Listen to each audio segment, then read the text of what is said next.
ஆயித்தியமலை சதா சகாயமாதா ஆலயத்தை பற்றிய இந்த வீடியோவை நான் 3 நிமிடத்துக்கு உட்பட்ட வீடியோவாக ஷார்ட் வீடியோவாக தான் உங்களுக்கு போட்டுக்கொண்டிருக்கிறேன். காரணம் என்னன்னு சொன்னால், கூட சொன்னால் நீங்கள் பார்க்குறதுல கஷ்டப்படுவீங்க. இதன்னு சொன்னால் ஒரு 3 நிமிஷம் தான், டக்குன்னு இருந்து பார்த்துட்டு டக்குன்னு தட்டி விட்டுட்டு போவீங்க.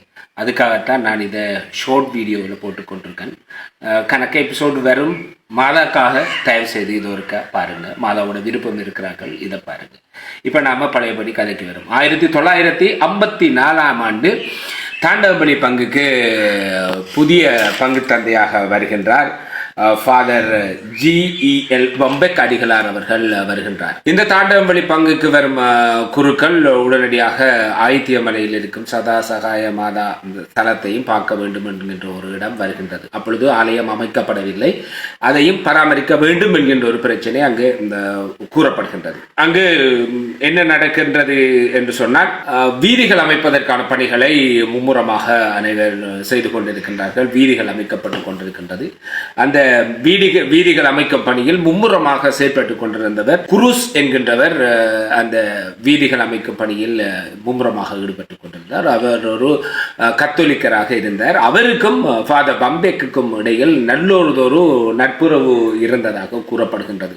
ஃபாதரை சந்திப்பது, ஃபாதரோடு கலந்துரையாடுவது, பேசுவதாக இப்படியாக இருந்து கொண்டிருக்கின்ற காலத்தில் ஃபாதர் பம்பெக் சொல்லுகின்றார், இங்கு ஒரு ஆலயம் அமைத்தால் நன்றாக இருக்கும், அதற்கான ஒரு இடத்தை தான் நான் தேடிக்கொண்டிருக்கின்றேன் என்று ஃபாதர் பம்பெக் அவர்கள் குரூஸ் அவர்களிடம் கதைத்துக் கொண்டிருக்கின்றார். அப்பொழுது அந்த பிரதான வீதியின் முன்பகுதியில் ஒரு பகுதியில் குரூஸ் அவர்கள் வீதிகள் நிர்மாணிக்கும் அலுவலகத்தினை அவ்விடத்தில் வைத்து வேலை செய்து கொண்டிருக்கின்றார். அப்பொழுது குறிப்பிடுகின்றார், ஃபாதர் பிரச்சனை இல்லை ஃபாதர், இந்த அலுவலகத்துக்கு முன்பாக இருக்கும் காணி பகுதியை நீங்கள் எடுத்து இந்த ஆலயம் அமைப்பதற்கான பணியினை மேற்கொள்ளலாம். இந்த காடுகளை துப்புரவாக்கி நீங்கள் இதில் இந்த ஆலயத்தை அமைத்துக் கொள்ளுங்கள் என்று சொல்லி அவர் கூறுகின்றார். பம்பெக் ஃபாதரும் என்ன சொல்கின்றார், ஓம் நல்ல விடயம், இதை செய்யலாம் என்று சொல்லி உடனடியாக அந்த காடுகளை துப்புரவாக்கி அதற்குள் ஒரு சிறிய ஓலை குடில் கட்டப்பட்டு அந்த ஓலை குடிலில் முதலாக சதா சகாய